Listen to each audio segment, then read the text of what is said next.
Welcome to the AfterWord from the loft. Okay. My name is Eric. I'm joined by Vince and Kirsten and Betty. This is a podcast designed to look at the passage that was just preached. We'll see some more layers there, ask some practical questions, and see God's glory in it. But to get into it, let's do this intro question, which is probably being asked by a lot of people today.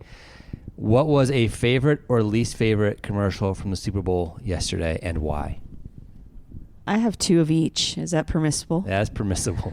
Favorites would have to be Seal singing as a seal. Like that one just cracked me up. It was borderline creepy, but it was amazing. I know, but like it was probably like 5 years ago. Vince started sending me a picture of Seal on a seal body. So I'm like, people have finally realized how funny that is. I can send that to you if you want it. Vince at thetownchurch.org. Yeah.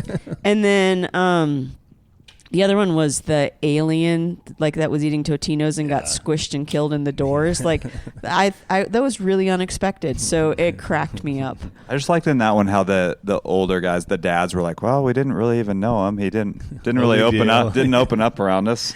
Yeah, I don't think they grieved very well with their kids. Oh, nice. Tie it into the passage. I don't think I saw either of those. Oh, you need to look them up because they are. You need to go back funny. and watch the game in its entirety. Okay, I would love to do that.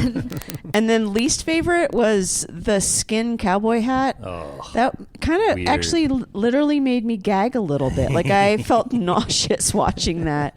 No, it was really gross. The way the skin stretched and made a cowboy hat. Yeah. It just made me very uncomfortable. And then the one where the tongue came out and I felt very uncomfortable the cold with foam with the tongue coming Maybe out. we shouldn't mention the product because then we'd have to get them as a sponsor. That's right. So yeah, those are my two. Good picks. Vince? Those are some of my favorites. The alien one was that was a fun, unexpected one.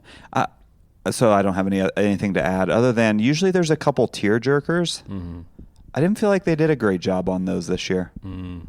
You are pretty prone to crying during commercials. Yeah, but even like Budweiser usually pulls out some like heartfelt. Yeah, oh, that was meaningful. Yeah, and that just didn't seem to be any. Yeah, I think though, I have a few friends that have like kids that are in the military, and I think that the two that had like guys coming home on a plane or something like that, they said those ones were emotional. Oh, here's a favorite.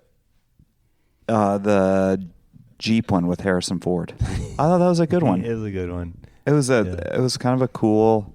I don't know. He's getting to be the grumpy old man, and it's kind of fun to listen to him at the end. Like, and at the my name's Ford. He's like, it's not a big deal to like wave to people on the road. Like you can do that. Yeah. There's just little kind of zingers like that throughout. Betty, what about you?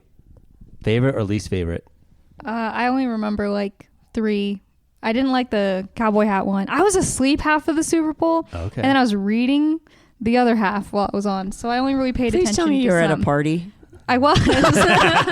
Sleeping and reading. Well, I was asleep at home. And then I went to the party. And I like got a book from their bookshelf and read. I just don't like football. Or your friends. They were into football, so therefore, what was I going to do? Care for your friends? Okay, well, I think I'm going to leave. I only remember there's that Lay's one with that girl who grew potatoes. Oh yeah. That's cute. I like that one. The potato in the street. Yeah. And I remember there was one with Chris Hemsworth and Chris Pratt and Chris Jenner. Mm-hmm. Looking at the what it was art, the for. banana on the wall. They stole the banana from the wall. I don't know what it was for, but No, I remember none of them. It doesn't matter. I think it was for bananas. Probably. Good picks. I agree with all of you. The other one that I really liked was the Doritos one with the alien who comes down and tries to take the Doritos from him. Suck the guy through the wall. Yeah, I don't know. I really liked that one. I laughed out loud at that one, especially when he like took the bag back and then ate a chip like in the alien's face, and then they really started to suck hard at it to get the bag out. I didn't see that one. I don't know if Please, I did. can you tell us a little more about? It's kind of like when you tell a joke. I feel like the punchline just. I You're a just good feel like it's storyteller. gonna come. I It's need gonna to stop come. trying. My timing is horrible, and then I use What? words I shouldn't use. What? And then- We didn't know that about you. Stop. How about we do this? Vince, we- what's a good recap from yesterday? The rest of chapter 1 of Ruth. Yep. So all the first 5 verses are the setup. It's really everything that happened to Naomi. The death of her husband, the death of her sons, the move to Moab in the midst of famine and a time of judges. All of that's already happened. We get to verse 6, and Naomi hears while she's in a field in Moab that God has visited his people and given them food. So the famine's over, which causes Naomi to consider going back. And so she does. And she starts out on the road to go back, and on the way decides to try to dissuade her daughters-in-law from going with her. Multiple times over, she says, no, please turn back. There's this repeated word, return or turn, all the way through the last several verses. It's mentioned multiple times. No, turn back, return, all of that. So she tries to get them to go back. And the way that I broke that down was that this was her response to grief, because multiple times she talks to her daughters-in-law, basically saying, it's going to be better for you in your pagan, idol-worshiping culture than it would be if you would come with me, because look at what God has done to me and the grief I'm experiencing because of that. So that's her response out of grief. After repeated times, Orpah decides to go back, so she goes back home. But Ruth, we're told, clings to Naomi and is committed to what Naomi is going through and where she is going. From there, it shifts to both of them, Naomi and Ruth, then traveling back to Bethlehem. They arrive in Bethlehem, and the whole town is astir because of them coming in. The women are asking, "Is this Naomi?" She overhears it and says, "Don't call me Naomi. I'm Mara," which means bitter. And then she gives this explanation of her grief, that God is the one who has caused the grief for her. The Almighty, the Lord, has brought calamity on me. And then the chapter ends with the narrator tying everything together, saying Naomi returned, Ruth with her, and they came to Bethlehem, and then leaves us like this... Foreshadowing. Yeah, foreshadowing. It was in the beginning of barley harvest. So that's leading into what's to come. Did you say, or do they know who wrote the book of Ruth? They don't know. Okay. Possibly the same person who wrote Judges and 1st and 2nd Samuel. Who is? They don't know. They don't know. Mm-hmm. Okay. But probably the same author. Before I ask some questions, anything from their sermon prep that didn't make it into the sermon that you think is interesting just to share? I'd have to look at where some of these things are, but just off the top of my head really quickly, the author does a really good job of using these play on words. There it is. Daughter-in-laws. So again, like I said before, turn or return is in there often. Even the names, again, more names. Naomi's name means pleasant. She says, don't call me that, call me Mara. One thing I mentioned very briefly on Sunday is that the author says, Naomi says, go back to your mothers, which was very atypical in that day. Usually they would say, go back to your father's house, as a way to say, go back to your own people or go back to your family. But it was very specific, go back to your mothers, because the mother in that day, culturally, the mother's role for an older, marriable daughter was to spend her time arranging a marriage and preparing this young girl to go and be married. So many think that what Naomi is saying is it's all about marriage. Your place is to go and be married. So go back to your mom. She's going to help you with that. So I think that's interesting. Like that was her drive. She thought that would be a better thing. And consider where she is. She's a woman who's just lost her sons, and she's saying to these girls, this is your life. This could be better for you if you could go figure out how to be married and have children. And then there's a play on words at the end of the chapter with empty and full. So in the midst of famine, Naomi says she went away full, and she comes back to Bethlehem when there is not famine, and she says she's empty. So there's a play on words there.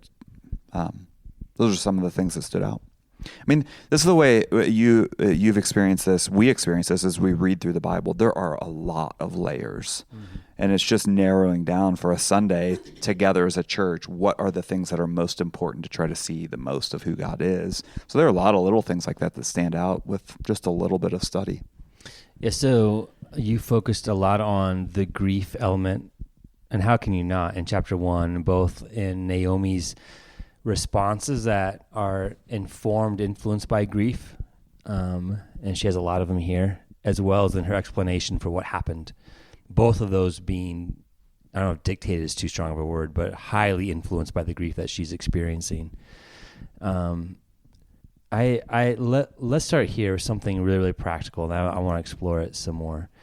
You talked a bit yesterday on how Naomi is highly affected by grief, which is changing some of her thinking, or at least is influencing how she's thinking about her situation, how she's thinking about her God, how she's thinking about the future and what is best, her relationships. Everything is colored by the grief that she's going through.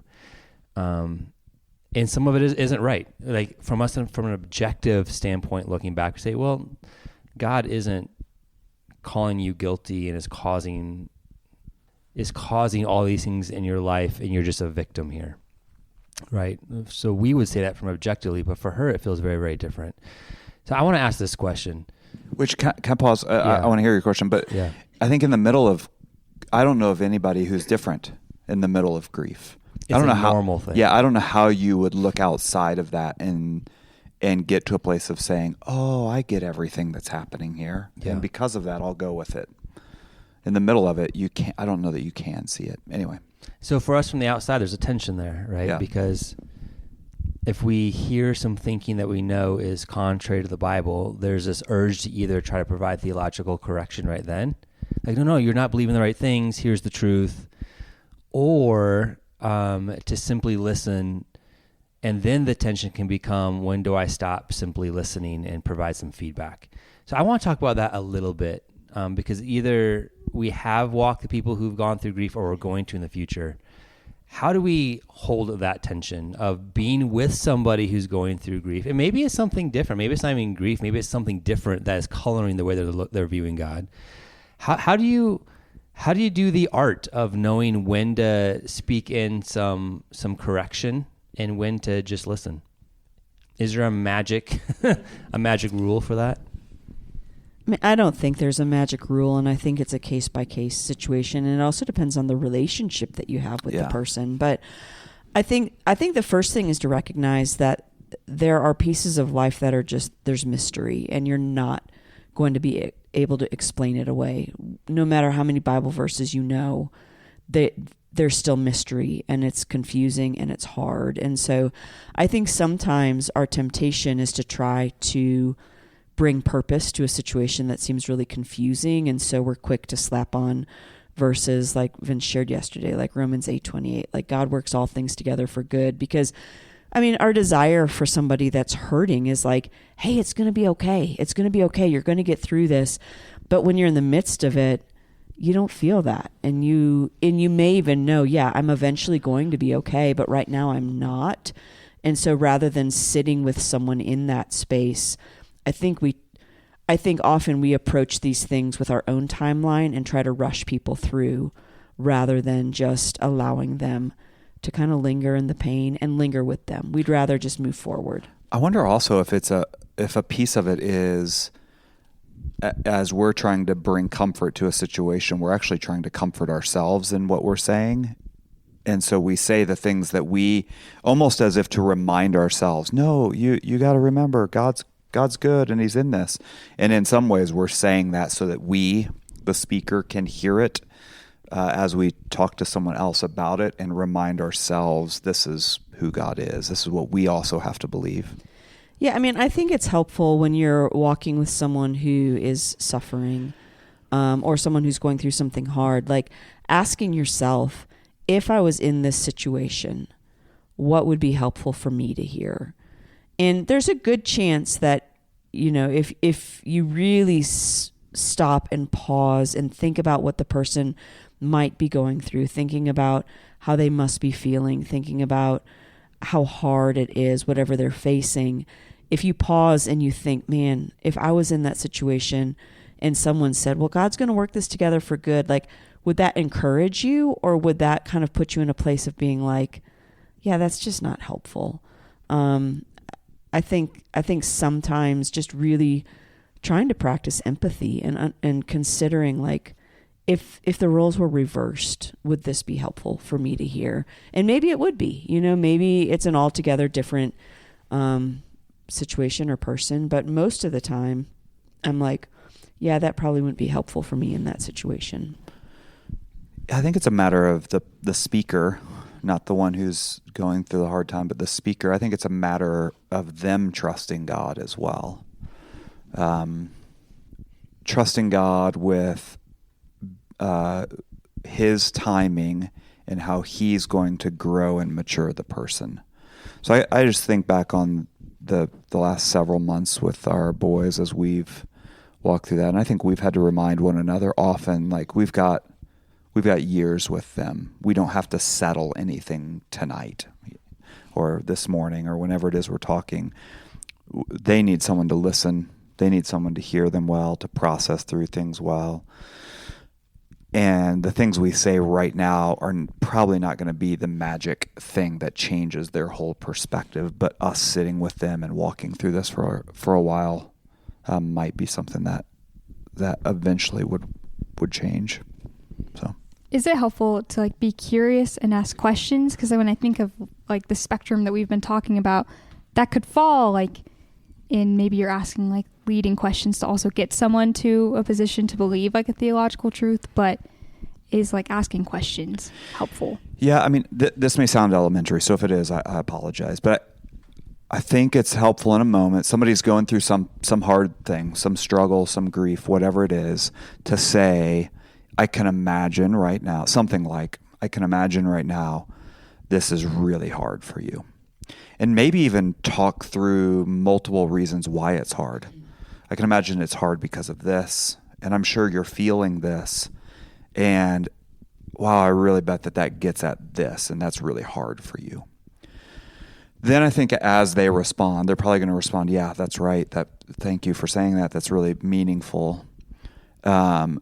To ask questions that would pull them out instead of telling them what they ought to know, to say, can you imagine even in this moment, is there something that comes to mind? What do you think God may be up to here? And if they say, I don't know, I don't really want to talk through that right now, fine, then that's over. But I think the drawing out, the asking of questions to say, what do you think's going on? Or how do you think what do you think a good response to this would be, or something like that, to pull them into the conversation instead of telling them information. Would you add to that? I think asking questions is good, especially if you're invited into that space. I also think there's times to just listen. I mean, you see that with Ruth, like, she listened and didn't respond. And I, even considering Job's friends, like, they didn't get in trouble till they started talking. And so recognizing that when you're walking with someone, weighing your words very, very carefully. And if you're not sure, it's probably better to err on the side of caution, at least at the beginning.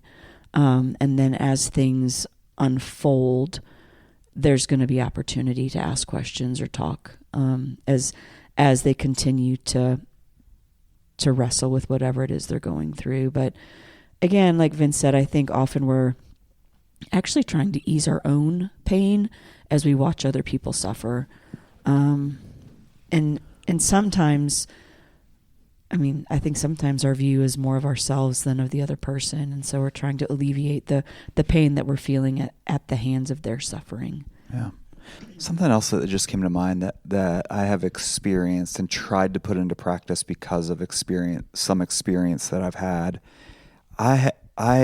There aren't many moments that I can remember where someone trying to relate with me by comparing their experience with mine, that has almost never been helpful. Because in the moment of your deepest pain, it feels, no matter what the situation is, it feels like a belittling of your pain for someone to say, I know what you're going through. Once I had a goldfish who that goldfish died. And so I get it. And it's well-meaning, but I think that comparison, I've sat with people and it's been, I know their story and I know what they've gone through. And for them to say, man, this must be really hard for you right now, and not mention what they've gone through is extremely powerful. Because what you hear is, that they have experienced this, but that doesn't matter. What matters is you, the person who's grieving. So that would be another thing that I would commend, is a comparison to something you've walked through is not often helpful. So there are clearly a few things that should not be our goal when we're looking to comfort somebody who's going through grief. Like, it's not our goal to try to relate. It's not our goal to try to correct. What would you say is like the number one goal, purpose, aim of someone who wants to walk with somebody who's experiencing grief? I think you have to look at it as the long haul and not, there's not going to be one single interaction that is going to bring healing to that person. And so committing in your heart to be there for the long haul, whatever that looks like. And if that's the person wrestling with God and turning away for a while, and then you get to walk back with them, maybe that's the story that God has for them. But I think there is a sense of nothing that you say or do is going to be the thing that changes the person. Ultimately, that's going to be God's plan for them. And so committing to be involved for the long haul, for the good, the bad, and the ugly, and also for the time that you start to see God redeem things. Yeah, I think to take it back to the text, I think we see it in Ruth in a lot of ways, even in what she says when Naomi says, why don't you go back home? Verse 16, it goes on this string of Ruth's response back to Naomi. She says, don't urge me to leave you or to return from following you, for where you go, I will go. Where you lodge, I will lodge. Your people will be my people, your God, my God. Where you die, I will die, and there I'll be buried. And so she's committing, I'm not leaving you. And we see she clings to her. I'm not leaving you. I'm in this for the entirety, until death. I'm in this with you. I'm not going anywhere. That has been the most, I think, impactful thing for us. In times of grief, everyone wants to come around. They want to support, and that's beautiful. What we have experienced is, and this isn't a slam on anyone, what we've experienced is people tend to begin to forget about the grief that you're walking through. And that's normal. It doesn't hang on for everyone. But those who remember and those who stick by and those who cling in and stay near, that's really powerful. And I think that's got to be a small group. I mean, I don't think that's everyone, but a few people are going to stick really close. That's really powerful.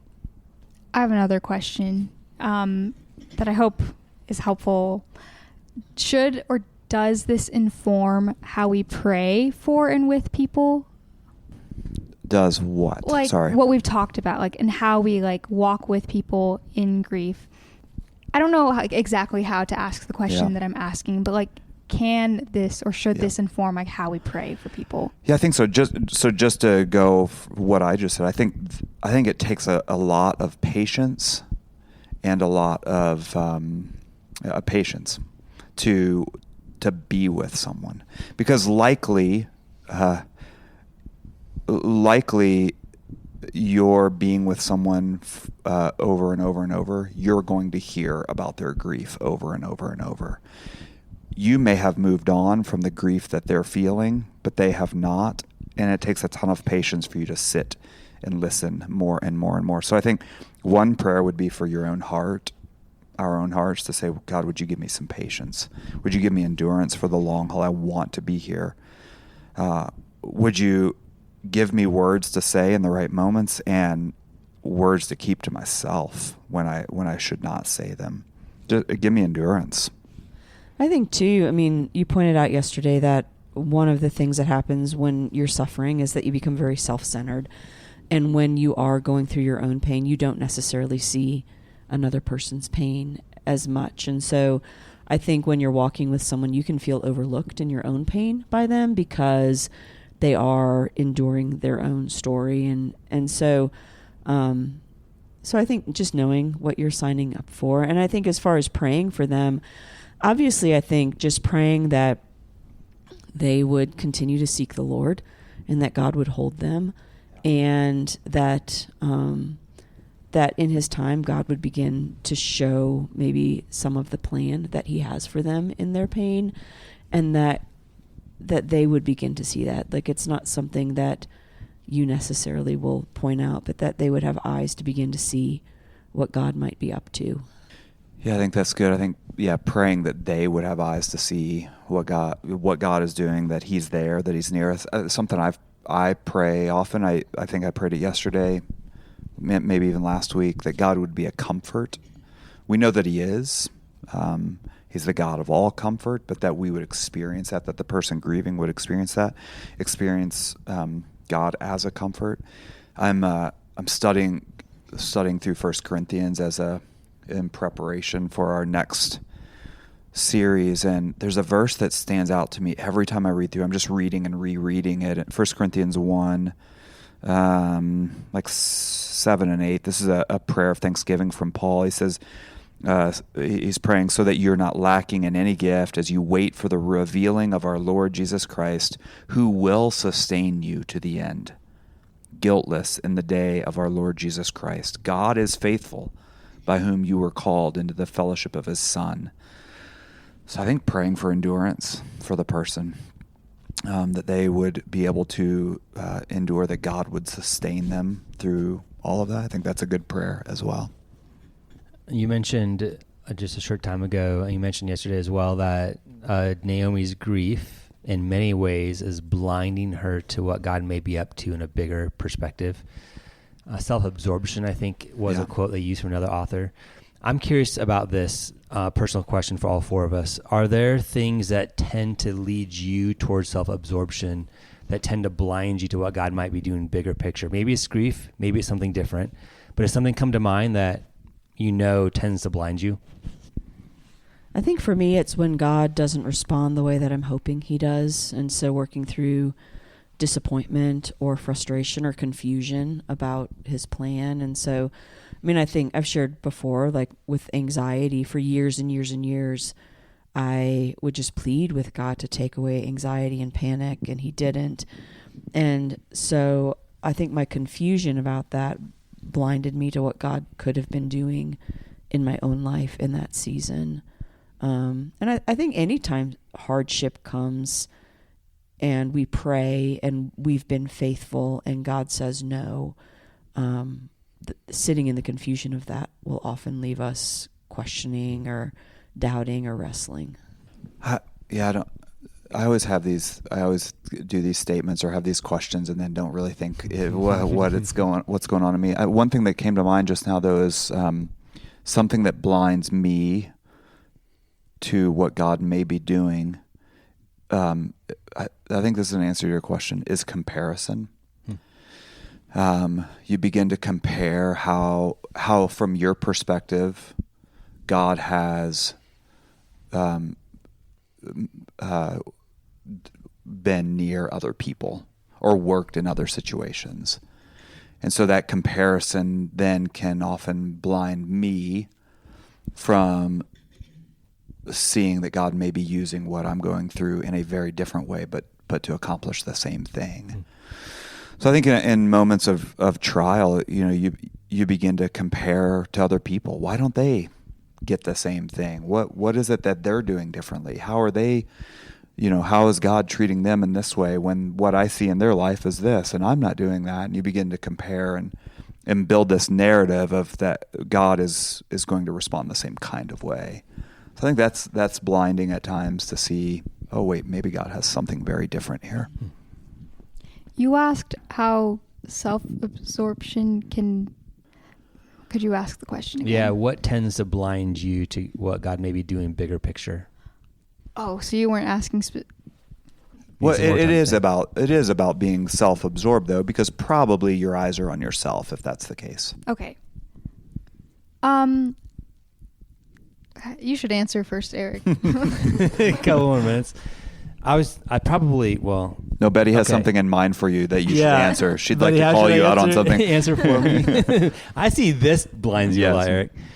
Well, I have a lot of thoughts. One, I think actually everything in life can tend to blind me. But specifically, I think really good things tend to blind me too, because I get caught up in the emotion or the excitement of it, and then I start to assume what God's going to do. So for me, I think the question is actually, when do I start to assume what God is going to do based on whatever?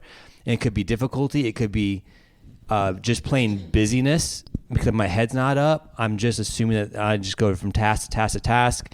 Sometimes it's if I'm in an intense time of planning, because then I've got it planned out, right? And so God's going to go according to the plan. And so I can think that can blind me. Man, it's hard for me to actually come up with things that don't blind me. But there's a couple of big ones, I think. Certainly difficulty, like has already been discussed, but also good times. Yeah, I think when things aren't going the way that maybe I would view as successful or what I would expect, I feel very blinded by, this is a me problem and this isn't going this way because I'm insufficient in this way, rather than one, recognizing that that's not true, and then two, seeing what actually is fruitful and helpful in that context. And I think to what you're saying, Vince, a lot of comparison too, I think also, distracts me in a lot of ways. Yeah, because when I compare, I'm assuming that God's going to work in my life like he's working in that other person's life. Yeah. For whatever reason, whatever the situation is. Yeah. And I think for me too, a lot of it's I think I should be like this person or that person, when that's very unrealistic too. Yeah. Eric, you just said something the good things can sometimes blind us, or the things we have prepared or planned because we think, and I think that's what Naomi is experiencing, at least to some extent. She believes she has put together a life that's exactly what she needed. She calls it a full life. She left full, and the wording there, it's an emphatic use of the word I did this, I went away, this was what I was able to accomplish, and look at what God did. And I think that the life that she had and the ways that she remembers that life has blinded her to anything that God may be up to in her life right then or in the future. And so it's put this dark shadow over this, and all she can see now is, I want what I had and I built, and this is the way the good life was. This is developing as you're talking, so we'll see where it goes. But welcome to all of my life. A thing that's interesting that's standing out as you're talking is that it seems like the thing that Naomi valued most was being married and having children, that, because that was her full life. And then even that's the thing that she's telling Ruth and Orpah that they're not going to have with her, is they won't be able to be married, they won't be able to have children. And so she's got this is what the good life is, and God has stripped her of that. And so, I think sometimes, not always, but I think sometimes when these hardships come, it exposes the things that we're valuing above God. And God doesn't always work in ways that are harsh. or painful like this to expose that. But it does make me wonder if a piece of it is that God is revealing to her maybe misplaced affections or misplaced values, in that everything that made her life full is now gone. Yeah. And yet she still has God, and she doesn't yet recognize that as being of more importance. Yeah, I think that's insightful, because she says, I went away full. She's saying, I went away from Bethlehem, and what was going on in Bethlehem? A famine. Yeah, so, no food. That's not part of what she means by full then. Yeah. What she means is, I had a husband and I had kids. I had the thing that the culture around me was telling me was good. I had the thing that I had longed for forever. I had the relationships that were key to making me a full person. And now that those things are taken away by God, from her perspective, by God, now I'm empty. So I think that's insightful, Kirsten, that the thing that made her feel empty was the taking away of the thing that maybe shouldn't have been making her feel full to begin with. Yeah, I think what's interesting is that while we may not know what God is up to, and we're blinded to that in some ways, and sometimes it may not be that we're blinded to it. It's just that it's a hidden thing of God. Intentional, it's a mystery. It's something that's out there. And I think it's fascinating, verse 22, that ties up chapter 1, at least for us, that the narrator comes in and begins to pull some of those things together. It says Naomi returned and Ruth with her. So she's not empty. She actually has come back with someone. She doesn't recognize that. She's blind to that at this point, but she's not empty. They returned back to Bethlehem, which is setting up the situation that has been prophesied, that the Messiah would come from Judah, Bethlehem, from this exact clan. So it's setting the stage for what's about to happen, and then drops the little hint of it was barley harvest, which is going to prepare the reader for what's coming and how Ruth meets Boaz. So there are times when we're blinded to it. There are times when it's mysterious. There are times that there are things that are hidden by God, and the narrator is kind of piecing that together, which we'll see in chapter 2. I think it's also important to recognize that in all likelihood, Naomi never knew how God set that up. Like, she didn't know, because Naomi was the mother-in-law to Ruth, who married Boaz, and they had Obed, and then Obed had Jesse, and Jesse had David. And so that was 4 generations after Naomi.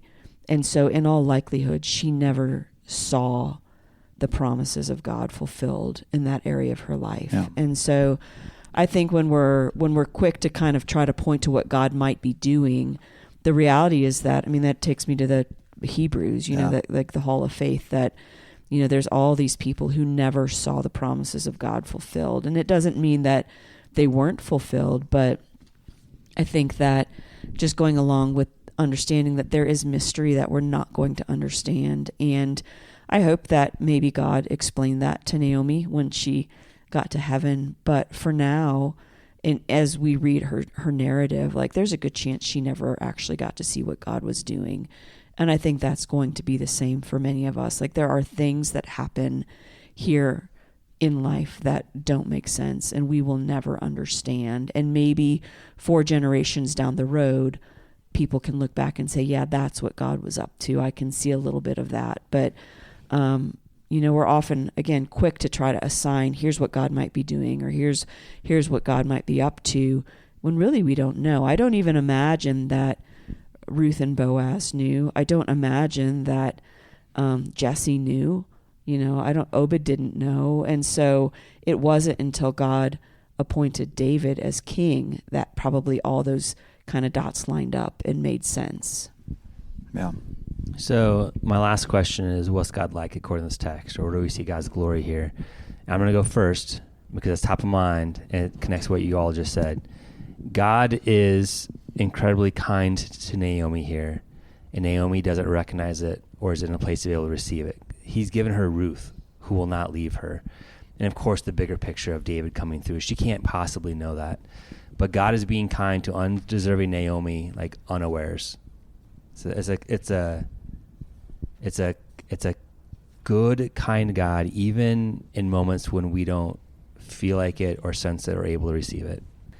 I appreciate that both Naomi and Job had some really wrong views of God, and they said some stupid things, and they didn't think about him correctly, and they didn't say everything appropriately, and they threw some temper tantrums, and God was patient with them. Like he could have just struck them down and been like, you guys are wrong, that's not who I am. But he was patient, and he was kind, and he's quick to forgive. And so I think what that's done for me is helped me to recognize, like, in my deepest sorrows and my deepest grief, like, I am going to say and think things about God that are simply not true, but God is patient with that, and he's very quick to forgive. And so I think that's helped me a lot in learning to lament and understanding that I don't have to do it right. And so God is gracious and forgiving and patient with us as we try to figure out what we believe. Here comes one of those not fully formed thoughts. Is it the kindness of God that he gave Naomi Ruth, someone who didn't really know about God, to be a comfort to her? Because had she really known about God, she probably would have had some quick, easy answers for Naomi. Oh, like corrections. Yeah. But because she doesn't know God in the ways that Naomi does, she doesn't spout off the Romans 8:28 very quickly to her. She says, yeah, your God will be my God. So what's that going to be like? You know, I mean, that's the sense I get. I don't know. That's hypothetical there. But it makes me wonder too, like, what did Ruth think about signing up to worship that God? Because she had seen a God of disappointment, a God that took away, a God that seemed not very kind to Can't Naomi. supplies bread for his own people. Yeah. And so it's interesting that she would say, but that's going to be the God that I worship. And so, I don't know. What it made me think of yesterday as you were talking was that, again, I think it alleviates any pressure of, like, we have to grieve a certain way. We have to do it right so that people will know who God is. Because Naomi didn't do it right. Like, she did not grieve in a way that would have pointed to God's glory. If anything, she pointed to her disdain for who God was, and yet Ruth still wanted to worship him. And so that's a work of God. Yeah. What also puts to mind, sorry, we're not answering your question, we're going on and on here. It also puts in my mind, though, that Naomi must have spoken well of God during their 10 years together, however long and Ruth must have seen the faithfulness of Naomi to that God, to be able to see then what God caused in Naomi's life for Ruth to say, I'll still follow that God. Again, that's speculation, but I wonder if much of Ruth's leaning into that was what she had seen in Naomi's life leading up to that. Who knows? To answer your question, I'll go to that word, the kindness of God. I mean, that's another theme, another word that's used a few times here in these chapters, and really the whole book, the loving kindness, the steadfast love of God throughout the whole thing, that he has a plan in place clearly, because we can jump to the very last verses and know, yep, there's the plan. And still the process was important, that God would, in his love and his kindness toward Naomi, toward Ruth, toward the family line, he allowed them to walk through these things because he had something for them in it. And that's a kindness from God. Whether they see it or we see it, it is. That's hard, because it means God's kindness includes famine, includes loss, includes pain, at least at times. Yep. Includes those things. Because God's purpose is to make us more like Jesus. It's not to give us ease. It's not to give us comfort. It's not to give us wealth. It's to build our faith, and it's to create, a glory that we can't understand this side of heaven. And so I think often we think that God's purpose somehow involves our ease or our full life. Yeah. And I think there's pieces of the prosperity gospel that have just so infiltrated our thinking without us realizing it. And yet God's purpose is to make us more like Christ. Betsy, do you like when I call you Betsy? I just it means think pleasant. It's funny. Yeah. I don't know. What's it mean? I don't know. Okay. This kind of came up as we were talking about Naomi feeling or being full, like what fullness really means. And as I've been reading John with a friend, and I think in studying Ecclesiastes and even thinking through this conversation too, like what is truly and deeply satisfying only comes from and is God. And it's easy to think this big life goal or life desire is what will make us feel full, or like the little things that pop up that we might want or think will make us feel better about life. But it's really that fullness only comes from God. It's good. A good God who can provide fullness in the deepest sense. All right, so next week, Ruth chapter 2. Yeah. So read ahead, and we will see you then. Adios. Bye. From the loft.